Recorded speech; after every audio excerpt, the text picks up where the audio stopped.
Olá, pensadoras e pensadores do YouTube. Estamos aqui na Vitrine Cultural de Guaíba para falar sobre o tema apropriação cultural.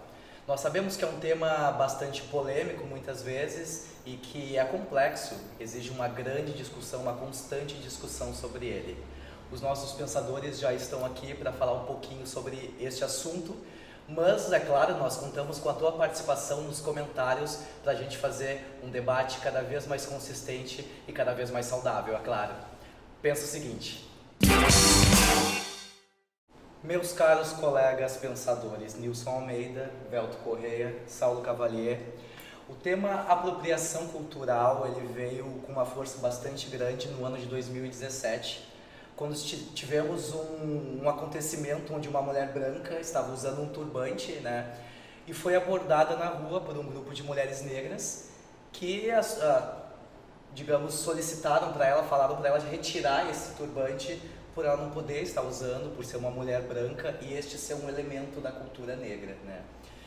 Tivemos um outro caso, bom, isso gerou uma grande polêmica nas redes sociais, né? As redes sociais sempre vêm com tudo, com uma avalanche de comentários, muitos comentários dizendo que isso não tem nada a ver, a pessoa pode usar o que quiser, outras pessoas não, deve ter uma responsabilidade, né, para usar esses elementos da cultura negra, e gerou um grande debate. Uma outra questão aí envolvendo uma atriz, né, uma celebridade do meio global, que é a atriz Isabela Santoni, postou uma foto no Instagram dela, uma foto com caráter publicitário, né, onde ela usava tranças. E foi bastante criticado por ser também uma mulher branca, de olhos azuis, usando tranças, foi bastante criticada. Inclusive ela recebeu vários comentários negativos, como por exemplo, muito fácil ter estilo afro sendo branca e nunca ter que passar por todos os preconceitos sociais que pessoas negras passam por assumir o mesmo estilo. E aí fica a pergunta, isso tudo foi em 2017, 2017 parece que foi um ano, né, que veio com uma força nesse tema. Estamos em 2019, o assunto está esgotado, foi uma onda, ou a gente chegou tarde demais para essa discussão, ou deve sempre ser debatido, sempre deve ser falado sobre esse tema? Como é que fica? Então, olha só, Dudu, na minha opinião, primeiro eu queria, dividir isso em partes. Primeiro, no caso específico da moça, eu acho que é muito importante entender que aquilo foi um fato importante porque gerou a discussão, porque, na verdade, não gerou a discussão era muito antiga, mas trouxe novamente à tona, deu a possibilidade de que mais pessoas falassem a respeito e entendessem. Minha opinião pessoal é que aquele episódio especificamente foi equivocado por uma série de motivos. O segundo ponto é que nunca vai ser um assunto esgotado. Talvez um dia, seria ótimo, é perfeito pensar. Mas, a princípio, são processos que se repetem. E é essa repetição de processos que a discussão tenta anular. Por exemplo, 2019 mesmo, a gente teve o exemplo aqui mais próximo, que foi da diretora da revista Vogue Brasil, que na sua festa de aniversário de 50 anos, trouxe a temática, segundo ela, colonial. E dentro dessa temática colonial, ela trouxe uma grande cadeira de sinhá, com camas luxuosamente vestidas, mas que trouxe este incômodo. Pessoas que foram à festa perceberam ou se sentiram incomodadas, inclusive por ser Salvador, por ser Bahia, é um estado de uma população negra bastante expressiva. Então, novamente, a gente veio com a discussão da apropriação cultural mais forte, tomou novamente as redes sociais, tomou a mídia, muitos programas falaram sobre. Então, o que falta falar, em primeiro lugar, na minha opinião, é explicar um pouquinho o que vem a ser este processo de apropriação cultural. Veja bem, nós vivemos, enquanto sociedade, um constante processo de assimilação cultural, especialmente no Brasil, que é um país grande, um país muito miscigenado, um país formado por outros povos. A gente vive este processo constante de adequação, onde as culturas se aproximam e se afastam, onde a gente tem essa negociação cultural de como tratar as pessoas, de como ser tratado, de como se identificar, de como identificar as outras pessoas.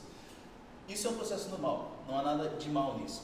O que aconteceu, que a discussão traz já de algum tempo, é este caráter pejorativo da apropriação cultural. E aí já não se trata exatamente de apropriação cultural, se trata mais de um processo de exploração cultural. Pois bem, no caso da revista Vogue, e mais ainda no caso que o Dudu trouxe aqui da atriz, isso fica mais evidente porque tem um caráter publicitário, tem um caráter de divulgação de uma cultura, não é simplesmente um uso pessoal meu de um adereço, que isso a gente vai discutir mais adiante, como é que funciona esse uso pessoal de um turbante, de uma guia, de uma coisa que tem uma representação para a cultura negra ou indígena, ou enfim, para outra cultura. Mas, no caso de uma exposição publicitária, isso se torna muito mais amplo, porque tu está usando uma coisa que tem significado para uma determinada cultura com uma finalidade de marketing ou com uma finalidade publicitária. Isso constitui, sim, o que a gente pode chamar de exploração cultural, não diria racial, mas exploração da cultura. E, então, é um caso mais fácil de verificar. Vamos trazer os exemplos também que não são tão fáceis. E aí, agora eu vou, daqui a pouquinho, pedir para passar para o Nilson, que ele me trouxe um exemplo aqui quando a gente conversava antes sobre o assunto, que é muito interessante, que é como isso se dá no micro-universo. Eu, no meu pessoal, quando eu quero usar um adereço que não é da minha cultura, quais os limites que eu posso encontrar nisso? Existe algum limite? Esses limites são válidos? Essa discussão em si, ela é produtiva ou ela só reforça paradigmas, ela só reforça preconceitos, ela nos aproxima ou nos afasta? Eu acho que o primeiro ponto é isso, é entender o que é apropriação cultural e como ela construiu a nossa identidade como país e por que essa discussão precisa ser constante. Pois é, Beto, a questão da apropriação cultural, ela é um título para vários subtítulos, né? Nós temos, dentro da apropriação cultural, o intercâmbio cultural, nós temos a transculturação, nós temos a exploração cultural, conforme o Velto falou, e essa, basicamente, é a que gera mais discussão, mais problemática dentro principalmente das redes sociais hoje em dia, que são onde os temas aparecem com mais rapidez e as pessoas se sentem mais à vontade para falar, independente de ter propriedade ou não sobre o assunto, né? E eu acredito que dentro da exploração cultural, que é o que ofende as pessoas, né, deve-se ter um cuidado para quem se preocupa com a questão de eu preciso defender isso porque isso faz parte da minha cultura, né? Como o Velto mesmo falou, no Brasil a nossa cultura ela é muito misturada, não tem, eu acho que 98% da população brasileira, né, é uma mistura de culturas. Eu mesmo, por exemplo, eu tenho diretamente na minha família a origem alemã, italiana e principalmente a turca, né? Eu tenho tive um trisavô turco, que ele veio para o Brasil fugido num navio mercante, escapando da guerra lá na Turquia. E aí, quando o Edu mencionou a questão da menina do turbante, me chamou a atenção um detalhe. Eu fui pesquisar sobre o turbante, eu disse, mas aí, qual é a origem do turbante? Qual é o conceito do turbante? O que ele influencia tanto assim numa cultura? E o turbante, ele não tem uma origem exata definida. Ele é de origem oriental, asiática ali, e ele faz parte de várias culturas. Inclusive, hoje ele é muito mais conhecido por quem pratica o islamismo, né? Ele ainda é utilizado lá, mas o Islã apareceu após a utilização do turbante. O turbante, ele é um adereço, ele é um chapéu, digamos assim, que foi criado por quem morava em localizações geográficas desérticas, que tinha muito sol, onde era muito quente, e que servia para proteger o rosto, a cabeça do sol, do calor do sol. Inclusive, eles tinham a utilização de um cajado para em tempestades de areia, em dias muito quentes e em acampamentos noturnos, quando estavam em deslocamento, eles utilizavam o cajado, desmanchavam o turbante e utilizavam o cajado para fazer tipo uma barraca para se proteger, né, do sol. E eu, sendo de origem turca, por que não poderia usar turbante? Daqui a pouco, dentro de todas as etnias que compõem a minha família, eu me identifico mais com o turco, resolvo estudar isso lá e acho interessante eu defender a minha origem turca e passo a usar turbante. Ninguém que olhasse para mim diria, não, o Nilson não ele pode ter origem africana, né, mas ele é branco usando turbante. Para a gente conseguir, primeiro, construir essa discussão como válida, porque muita gente acha que não é válida, e muita gente tem razão em desconfiar da validade dessa discussão, porque ela parece bastante preconceituosa, ela parece discriminatória. Mas para a gente validar essa discussão, a gente tem que primeiro entender os processos que construíram o Brasil até hoje e no que esta exploração cultural, essa aculturação influenciou na sociedade como ela se constitui hoje no Brasil. Como se constitui no Brasil, eu digo na situação de desigualdade, na situação que ainda coloca uma raça, que hoje é um número praticamente igual entre negros, mestiços e brancos, sobre outra raça. Então é assim, ó, como eu mencionei antes, a questão de tu usar um turbante baseado na tua história pessoal, baseado na tua etnia, é totalmente válida. Inclusive eu não acho que alguém deva, mesmo que não seja válida, te abordar em qualquer situação pessoalmente e te impedir de usar qualquer adereço. Eu acho que a discussão da apropriação cultural é para ser tratada no âmbito da sociedade, não com uma pessoa específica, ou apontando fulano que está usando um turbante, apontando fulano que está usando uma guia, apontando pessoa que está usando uma pintura indígena de Urucum.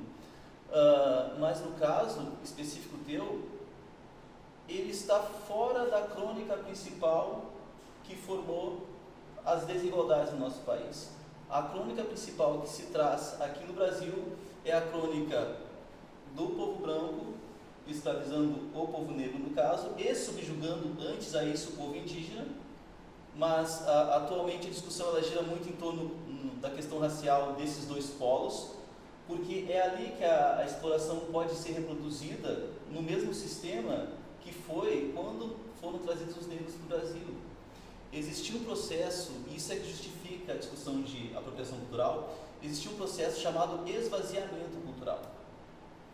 Para subjugar um povo, para tornar esse povo manso, vamos dizer assim, para usar o termo, não achei ter melhor. Para tornar um povo mais escravizável, a palavra não sei se existe, mas enfim, para escravizar um povo é preciso tirar dele a sua identidade. É preciso primeiro garantir que aquele povo vá aceitar as rédeas, vá aceitar os grilhões, para isso a gente destrói qualquer item que possa dar a ele a autoestima, qualquer item que possa identificá-lo como ser humano e não como mercadoria, e isso foi feito no Brasil com muito sucesso, esse esvaziamento cultural. Tanto é que houve aquela tentativa, que não foi aliás um sucesso absoluto, de anular todos os cultos de matriz africana, aquela tentativa de impedir que os negros que viessem ao Brasil se comunicassem nas próprias línguas. Os negros eram castigados se comunicassem nas suas línguas de origem, que a roupa que o negro usasse teria que ser aquela fornecida pelo seu dono, então qualquer coisa que o identificasse precisava ser eliminado. Então foi um processo em que os dominantes anulam a cultura do dominado para poder subjugá-lo. Passamos o processo, a escravidão já não é mais uma política aplicada, mas os reflexos dela vêm até hoje. Então, o que a população negra prega como apropriação cultural é que aquele processo de pegar os nossos símbolos que antes eram impedidos do uso, para usar agora, num contexto atual, por modismo, por até de repente uma tentativa de mostrar que não tem preconceito, está errado. Está errado, porque esvazia o significado daquelas coisas todas que a gente manteve com luta. Se a gente for usar um outro exemplo, por exemplo, eu que gosto muito da cultura japonesa, tenho amigos descendentes japoneses e costumo frequentar, por exemplo, o Festival do Japão, que eu acho ótimo, e quem é meu amigo próximo sabe que eu gostaria muito de poder usar um daqueles kimonos tipo tradicionais, que é muito legal, tipo de ninja e tal. Eu acho lindo, mas eu não usaria, eu não ouso usar.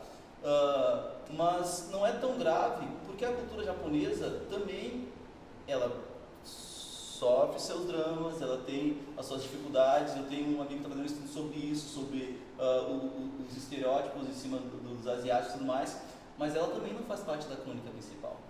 Ela é uma cultura dentro do Brasil, mas ela não é parte daquela cultura que determina, por exemplo, o estado social das coisas, onde os negros, em sua grande maioria, numericamente, ainda são a raça dominada, ainda são a raça que está na base da pirâmide social, ainda são as pessoas que são em maior número nos presídios e menor número nas universidades. Quer dizer, a gente ainda vive uma situação de dominado. Então, enquanto dominado, enquanto a raça que precisa ainda reforçar sua identidade e o seu valor, a gente não pode aceitar que o dominante E aí eu digo assim, não é pessoal, não é eu falando contra o outro cara branco ali, eu falando sobre um representante da cultura negra que está sujeito à cultura dominante. A gente não pode permitir que se use os nossos elementos sem ao menos conhecê-los, sem ao menos ter alguma propriedade do que aquilo significa, por isso se reforça. E é justamente esse ponto do ter o conhecimento para aplicar ou para cobrar que está gerando tanta confusão hoje nas redes sociais. A questão da exploração cultural ela é realmente válida, ela é uma coisa preocupante. Tem que sim se ter respeito pela cultura, todas as culturas, né?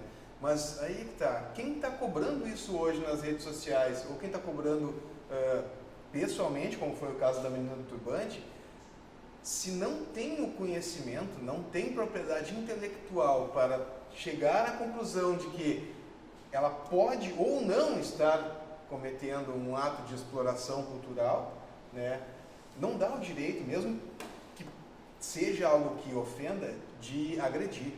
Né? Eu acho que tudo deve ser debatido dentro de um diálogo cordial, alguma coisa explicativa para orientar, porque eu acho que na marra ninguém consegue resolver nada, né? Mas é um termômetro pessoal de saber qual é o limite, né? Que tu tá agredindo e tu tem propriedade para falar também. Exatamente. É que as redes sociais também é um ambiente que permite tu, claro, a liberdade de expressão, tu falar o que tu quiser, só que a gente sabe que as pessoas passam dos limites nas redes sociais, né? Cara, é aquela velha máxima, né, que eu adoto pra vida, na dúvida, bom senso, né? Exato. Na dúvida, bom senso.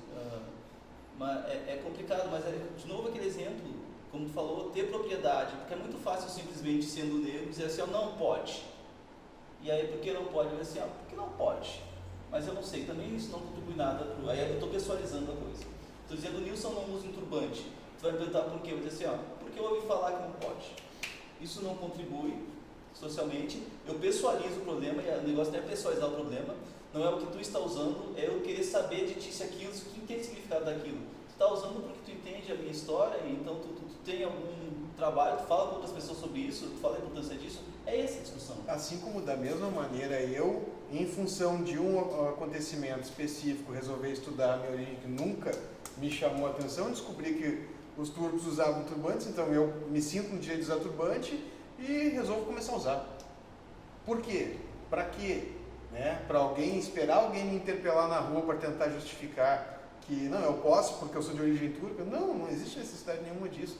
Né? É o bom senso que nem tu falou. Cara, legal que, conhecer mais da minha origem, conhecer mais do povo, mas se eu não me identifico com isso, eu não vivo, isso é muito além do tempo em que eu vivo, né? Não vai trazer benefício nenhum para minha vida, nem para ninguém que convive comigo, não tem porquê fazer isso, nem questionar quem faz. Cara, é engraçado até, porque eu fico pensando, não tinha pensado nisso, mas existe aí também fora, ou então não dentro dessa luta principal, outras etnias que ficam com dificuldade também de expressar sua cultura, né?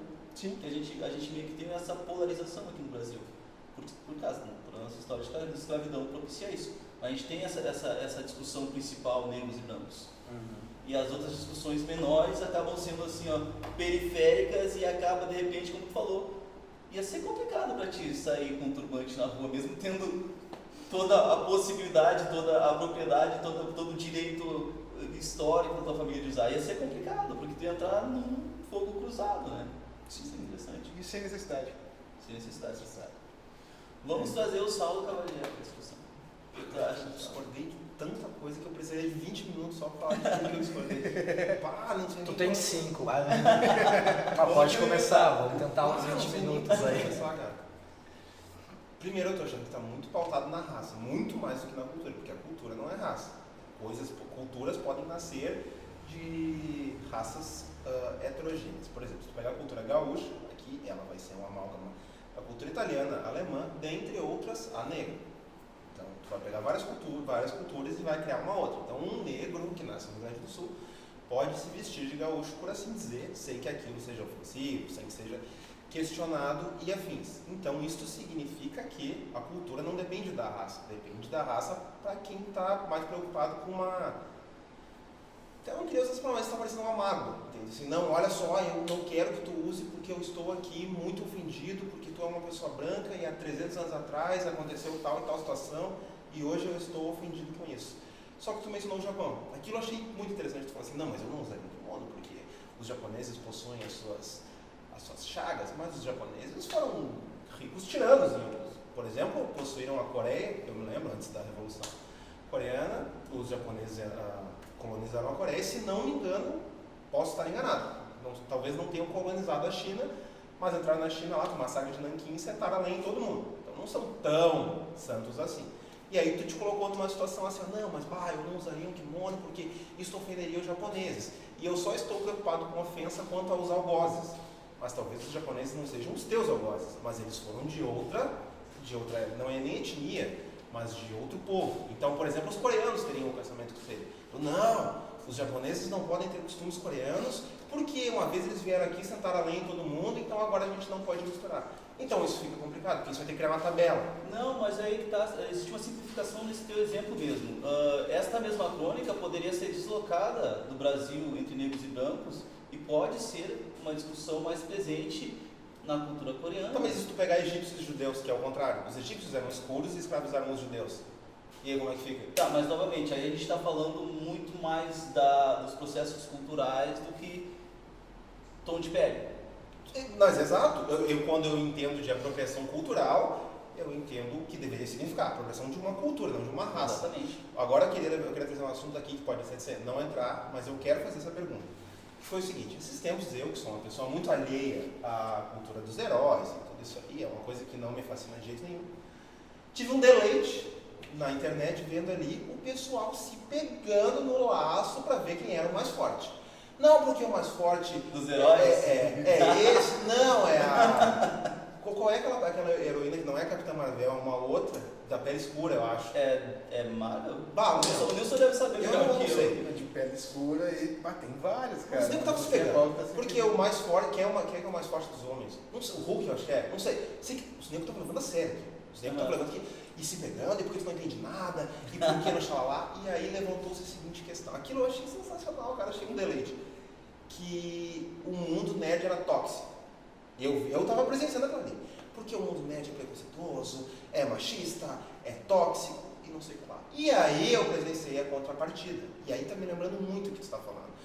Um monte de homens ali que se consideravam nerds dizendo o seguinte, e eu me lembro disso, que há 20 anos atrás, os nerds eram vistos pelas mulheres, né, com descaso, como se deixados de lado, como se fossem marginalizados, como se não fossem... Não são mais.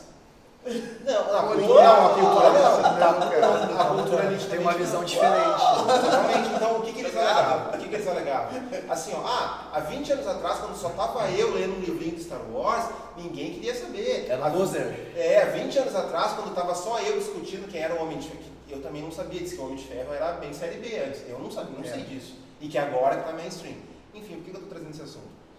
Porque é o seguinte, aí o que os nerds falaram assim, há 20 anos atrás eu estava aqui e não tinha ninguém. Aí agora que tem um monte de todo esse fãs em cima da cultura nerd, vem as mulheres e vem querer dizer como é que tem que ser e como os homens devem se comportar. Eles alegavam umas coisas similares a que está alegando. E eu vendo aquilo de fora,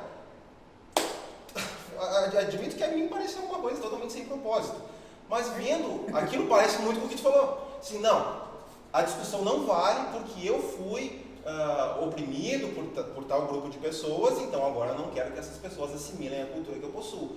Como isso é diferente da questão da cultura nerd? Por exemplo, esse último filme dos Vingadores, eu vi posts até dizendo assim, não leve seu filho para o cinema porque seu filho vai atrapalhar. O troço é uma religião. Tudo bem, eu sei que vai ter uma galera que olha isso aqui, que é Deus no céu e o Avengers na terra, mas o cara... Eu tô se doendo agora. O troço tá saindo do controle. E aí eu vendo aquilo, quando eu vi o pessoal nerd mencionar essa questão de que 20 anos atrás ninguém me dava bola porque eu gostava, e aí agora não só as pessoas estão dando bola, como estão querendo dizer o que eu tenho que fazer ou não, eu achei o ponto parecido com o que tu tá falando. Isso é apropriação cultural ou não é? Talvez não. Não, porque para ser apropriação cultural tem que partir de um grupo dominante sobre um grupo dominado. Isso é o que constitui mais... Não necessariamente.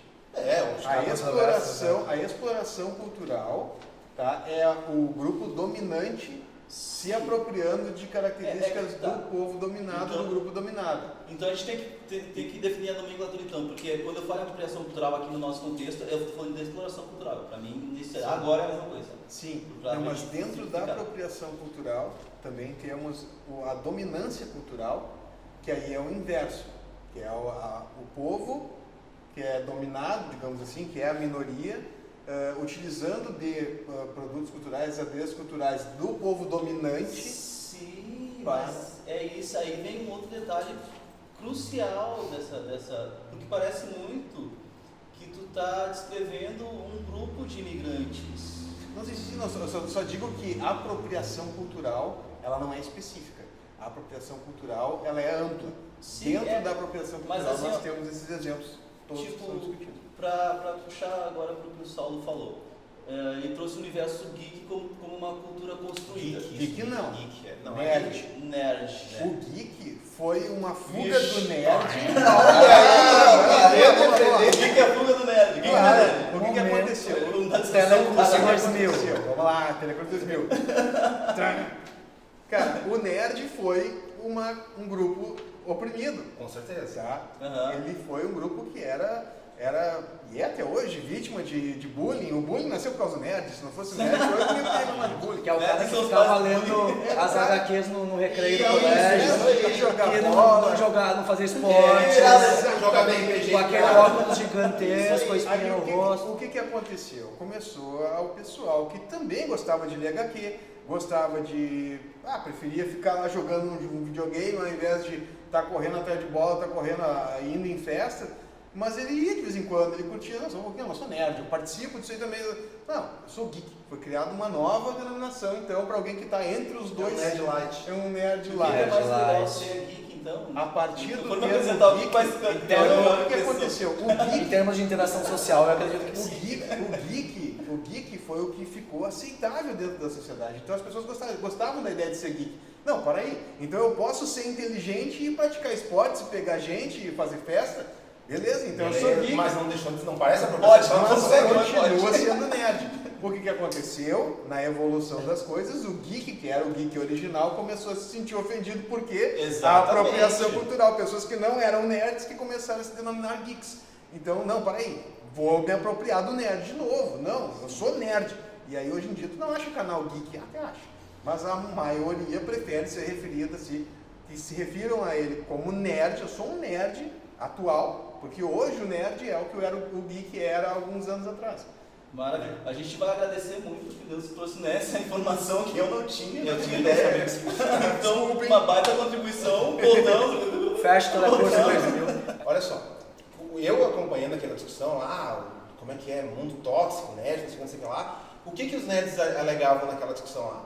Que eles eram oprimidos, que eles eram vítimas de bullying, de tirar sarro, que nem eles falavam assim, ninguém queria sair com a gente na época, queriam sair com o pessoal que jogava bola, ninguém queria ir pra nossa casa jogar RPG, queriam ir fazer não sei o que lá. Aí agora, não só estão fazendo as coisas que fazíamos, como querem nos dizer como isso deve ser. No caso, nessa alegação da Capitã Marvel ali, que eu tava testemunhando, no caso, os nerds dizendo que era uma heroína que não tinha relevância, enfim, e as mulheres dizendo que dizer isso era ser tóxico. Tá, agora tu pensa o seguinte, que nem tu falou. A moça que estava com turbante, vieram umas moças brancas e disseram, não, tu não pode usar. Negras. Perdão. E disseram, não, tu não pode usar porque isso ofende uma certa história que me oprimiu. O que eu acho que foi uma atitude errada. Não, beleza. Mas qual é a diferença disso para passar uma guria na rua usando uma camiseta do Homem de Ferro, por exemplo, e aí chega um nerd com óculos com a fita e diz, não, tu não pode usar isso porque eu conheço o Tony Stark desde que ele era um Zé Mané e tu não conhece ninguém, então lá tu também não pode usar isso. Qual é a diferença do raciocínio? Tá. Primeiro eu tô pra te dizer que a tua analogia foi ótima, porque eu acho que, trouxe pro atual, a gente dá pra fazer um recorte muito menor de tempo, e eu vou te dizer que sim, existe um aspecto muito claro de apropriação cultural aí, porque existia este grupo não popular e oprimido, Sim. e existia uma visão de um outro grupo que viu uma possibilidade, inclusive financeira, cinematográfica. Exatamente. É verdade, financeiro, não tinha pensado nisso aí. Bom, peguei essa cultura. É Peguei verdade. essa cultura com os meus interesses. E lucrou em cima cima disso. Lucrou em cima É disso. verdade. Então, é um item que configura e constitui sim um tipo de apropriação. Exploração, não é que o Nilson falou? No caso de exploração, na É que, voltando, agora nesse momento, enquanto eu falar em apropriação, é que eu não consegui fixar o termo, eu estou falando em exploração. Ah, então Exploração. Que tá mais mantém Hollywood. o termo exploração. Exploração, Porque eu vou tentar. a gente não pode Eu deixar acho o que é termo exploração. apropriação cultural pejorativo. Porque senão. Sim, tomou esse aspecto, esse status de coisa pejorativa e as pessoas na costumam verdade. mais, na Mas a verdade, gente é um tem um processo exemplo presente. positivo para a apropriação cultural. Não, é que assim, não necessariamente que seja positivo, mas são movimentos naturais de Miscigenação cultural que acontece. Né? Miscigenação cultural. movimentos naturais, quer dizer, naturais, movimentos inevitáveis, não naturais. Mas a questão Transculturação. de exploração, tem o Hollywood como indústria também, a questão deles pegarem essas adaptações de filmes, por exemplo, aquele Ghost in the Shell, que foi bastante criticado, na escolha do elenco, né, porque é baseado num anime, né, japonês, Acho que foi e a protagonista, a Scarlett Johansson, fez o papel, foi uma produção hollywoodiana, mas ainda assim era ambientado no Japão, mas a protagonista era a Scarlett Johansson, por que não uma atriz japonesa? Pois é. Então, também tem essa questão também, né? Exatamente. Isso é muito interessante, porque existe uma confusão muito clara sobre esse tipo de processo com apropriação cultural. E aí já não constitui exatamente, eu acho, que apropriação cultural, mas constitui uma desconfiguração específica. Tipo, Por questões mercadológicas, marketing do filme. Existe aquele produto cultural japonês, mas de repente eu peguei um personagem e tornei ele mais aceitável para outro público. Então não é exatamente uma apropriação, é mais uma maquiagem cultural, vamos dizer assim, vocês maquiam para vender mais em outro lugar. O público de Hollywood que é universal, né? Tá, aí é que nem eu fazer um remake do Bambi e em vez de usar um cervo, eu usar um elefante. What? What? Não, deve pegar a mesma história, entendi. Vou botar um efeito na tela. Pode, não sei. Não, mas eu vou dizer assim, eu vou dizer, Não agora eu vou dar não minha sei como é opinião. que funciona. A minha opinião pessoal, distinta por exemplo, desse universo nerd que eu falei que eu vi com distância, eu nunca fui do universo nerd, nunca pertencia, eu tinha os colegas que jogavam RPG e eu não jogava, eu sempre fui de fora. Eu me sentiria, no mínimo, envergonhado de hoje, do alto dos meus 20 e todos anos, chegar para estes meus colegas, que jogavam aquela porra toda lá, e dizer para eles assim, não, agora eu vi uns filmes aqui, e agora eu sei do que eu estou falando e eu estou dizendo como é que deve ser o que vocês estão fazendo. Eu me sentiria de dizer assim, ó, vocês estão fazendo tudo errado, a vida inteira que vocês curtiram esse negócio aí está errado, eu cheguei agora e eu vou dizer como é que faz. Eu me sentiria equivocado de fazer. Agora, o que parece que tem acontecido nessa questão dos filmes de heróis, parece isso, parece que está tendo uma inversão não só de valores, mas até de uma imposição de valores. E o que acontece? Eu não vejo, posso estar equivocado, que existam pessoas brancas querendo dizer como os negros devam se vestir. Não estou vendo, pode ser que esteja acontecendo, mas eu não vi. Parece a mim o seguinte, que existem pessoas brancas que olharam uma certa cultura e disseram que era bonita e eu quero usar isso aí. E pra mim, imitação é a forma mais sincera de apreciação. Se antes tu tinha pessoas brancas que chegavam metendo goela abaixo a cultura desse, que foi o que aconteceu na colonização do Brasil, para os índios e para os negros, hoje tem o inverso. Hoje tem os dominantes, como tu falou, querendo pegar a cultura do povo que eles dominaram. Então parece a mim uma confissão de apreciação. Estou equivocado? Ele não ia querer usar uma coisa que ele não achasse bonito. Não, mas por isso que eu digo que não dá para pessoalizar, porque pessoalmente eu acho fantástico que uma pessoa se interesse por qualquer coisa referente à minha raça. Pois é. A minha história familiar, a minha religião, pessoalmente. Mas, novamente, a gente não está falando em exemplos pessoais isolados, a gente está falando na sociedade como um todo, e a sociedade como um todo ela está longe de um panorama igualitário ideal. A gente está longe disso, né? E aí isso perpassa todas essas questões de exploração que ainda existe. Então, eu quero valorização da minha raça, sim. Mas eu quero preservar, e agora, puxa vida, eu não queria falar nisso porque é uma outra seara longuíssima. Eu quero preservar a minha identidade mantendo o meu, abre aspas, próximo um outro programa inteiro, o meu lugar de fala. Eu quero falar do meu lugar de fala, eu quero falar de dentro da minha cultura para ti. Mas eu acho isso impossível. Acho que os movimentos são antagônicos.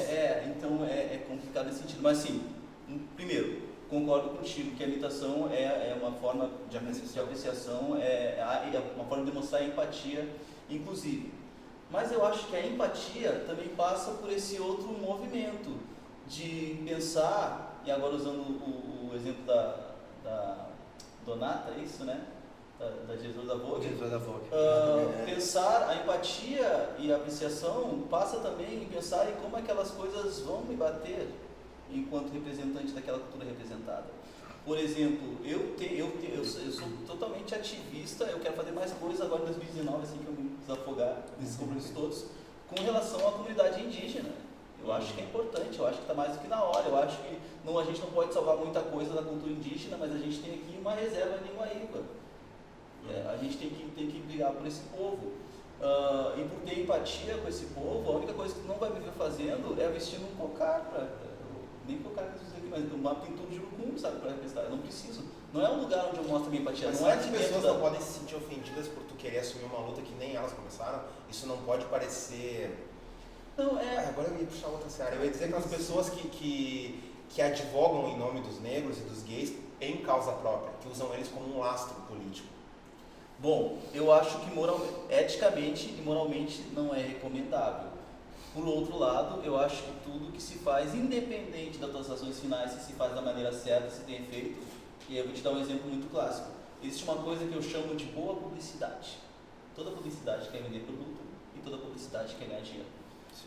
A publicidade pode abraçar causas raciais, pode abraçar causas LGBT, pode abraçar causas indígenas, pode trazer informação, pode trazer valorização, pode trazer empoderamento. Ela quer ganhar dinheiro. Esse é o final, mas ela pode usar esses temas e fazer isso de uma boa maneira. Então, o que é o seguinte? É um objetivo egoísta, um objetivo mercadológico e um objetivo não é moralmente elevado. Não é nobre. Não é nobre, exato. Obrigado. A palavra é exatamente essa. Não é nobre. Mas se eles conseguem fazer isso cumprindo uma função social importante que é de uma maneira, não como a dona Donata fez, né, mas de uma maneira inteligente, de uma maneira elegante, de uma maneira importante, trazer informações, empoderamento, representatividade, eles têm um objetivo não importante final, mas eles têm uma função. Acontece nesse processo isso é uma meia verdade, socialmente relevante. O resultado às vezes não é um só. Se tu pegar, por exemplo, um político que usa, como eu falei, esse lastro político dos negros, por exemplo, tá? Que é o meu enquadro. Aí ele vai lá e diz assim, não, olha só como eu sou um político sensacional, eu criei cotas. Tá? Isso é uma meia verdade, porque, por exemplo, eu me ofendo com cotas. E eu entendo que se tu cria uma cota, tu está dizendo que eu não consigo. Tu está dizendo assim, não, se esse Zé Mané precisa de cota, é porque ele nunca vai conseguir entrar pela porta frente. É o jeito que eu entendo e muitos negros entendem. Aí tu coloca debaixo de um monte de links, que a gente tem mais uns 300 vídeos só para falar disso. Aí tu pega, por exemplo, digamos que eu não sei quem foi que passou essa lei, mas digamos que esse é um político branco. Aí ele veio com essa capa, eu sou o paladino da igualdade racial e eu criei cotas. E aí uma pá de pessoas pretas acham que isso é uma coisa errada. E aí, qual foi o significado? Isso foi bom, foi positivo ou negativo? Eu entendo que foi duas vezes negativo, porque uma diminuiu a minha imagem, a minha não, mas pelo menos a de quem concorda com isso, de que, se eu preciso de cota, porque tu está dizendo que eu não vou conseguir entrar pela porta da frente. Aí, claro, sempre vão dizer o seguinte, não, mas não é para ti, tu pode escolher pelas cotas ou não, mas o simples fato de esse assunto ter sido tocado faz parecer que existe uma premissa assim, não, se tu é negro, tu vai ter tido dificuldade, tu não vai ter, como se nem fosse um fudido. Agora tu tá com a palavra assim, porque se a cota fosse pela classe social, classe econômica, quem é pobre, aí pum. Mas parece que assim, não, é só o preto. Porque o preto ele é naturalmente fudido. Ele não tem dinheiro, ele é burro, ele é um cavalo, ele vai gostar só de funk, enfim. Eu entendo dessa forma. E aí tu pegou um político branco, se foi um político branco, tu pegou um político branco que usou, no caso a minha raça, se eu pensasse isso, como uma moeda, um lastro ideológico, criou uma coisa que pra mim foi pior do que se não tivesse criado, parece que não ajudou em nada, entende? Mais atrapalhou do que ajudou. Então eu acho, a minha opinião final sobre isso seria, melhor seria se não tivesse feito porra nenhuma. Entende? Eu acho que atrapalhou. Eu tô falando isso porque tu falou da questão indígena. Tu não é um índio. Aí tu vai ali e faz as lutas pelos índios e eu vou revolucionar e vou fazer coisas extraordinárias pelos índios, só que de repente o índio tá olhando e pensa, ele só tá fazendo merda. E na verdade o índio é o melhor exemplo de dominância cultural que a gente tem aqui, porque o índio se apropriou e se apropria constantemente da cultura do povo dominante. Por exemplo, hoje tu vai numa tribo... de alternativa. Ou não. Porque Não, ainda... eu vou te dar um exemplo tipo prático, porque eu fiz um documentário na tribo indígena e um trecho desse documentário, uma entrevista com um dos membros, foi o seguinte: eles têm um certo espaço que foi determinado para eles, e uma certa porção de mata. E Sim. eles têm toda uma técnica desenvolvida de caça e pesca. Só que para o número que eles têm e a porção de mata que eles têm, eles precisam sair de dentro da tribo e comprar comida. Como eles compram comida? Exato. Tem que entrar na nossa lógica mercadológica, porque ninguém vai lá, ele não vai fazer a dança da chuva e vai conseguir as coisas na frente das pessoas. Ele vai ter que ir lá, vai ter que conseguir dinheiro. Como ele consegue dinheiro? Por exemplo, ele vende artesanato. Quando numa realidade indígena original, o índio tem uma banquinha no meio da floresta para vender artesanato para outros índios? Nunca. Sim. Então ele acaba tendo que se inserir, não é uma escolha, ele precisa se inserir na nossa sociedade. Então é dominação cultural, mas é assim, ó, ele não tem, o índio, o nosso índio aqui não tem escolha. Ele não tem Agora escolha. eu entendo por que o índio tem que ter celular e antena parabólica, o Shoptime, cara. Tá, isso aí mas vai agora matar. com Não, relação vou só... apanhar por causa disso, mas cara, eu respeito, eu entendo e eu não vejo problema nenhum do índio Então, querer também não vejo problema. essas coisas e querer estar inserido nesse tipo de Eu acho que o problema é grande é ele não ter tido, Eu não só, ter eu deixado só ter vejo que alternativa. eles transcenderam a necessidade. É isso que eu falo. Entendeu? Eles deixaram de buscar fora da cultura deles algo que era necessário para a sobrevivência e começaram a adquirir dentro da sua própria cultura, a encampar na sua própria cultura itens que não eram necessários para isso. Que eles poderiam, não, isso aqui a gente não vai adquirir, não quero celular. O cacique lá diz assim, ó, não, eu não quero celular na tribo. A gente pode ir lá e comprar no mercadinho porque a gente precisa sobreviver. A gente tem que existir. Mas o celular não é necessário pra gente aqui. A gente vai seguir a nossa vida conforme sempre foi. A nossa tribo não vai ter celular, não vai ter tecnologia. Tá, esse é um tema bastante complexo, é mais uma pauta bastante interessante, mas aqui no YouTube a gente vai encerrar, a gente vai continuar esse assunto lá no nosso podcast, que vai ter o link na descrição abaixo. Mas então, sobre o nosso vídeo aqui de apropriação cultural no YouTube, a gente gostaria que vocês compartilhassem com os amigos, que dessem joinha para que a gente possa continuar fazendo mais vídeos e, claro, deixe seus comentários aí para a gente poder fazer uma discussão cada vez mais saudável, que é o objetivo do nosso canal. Obrigado, meus colegas pensadores, e vamos lá, né? Pensa o seguinte.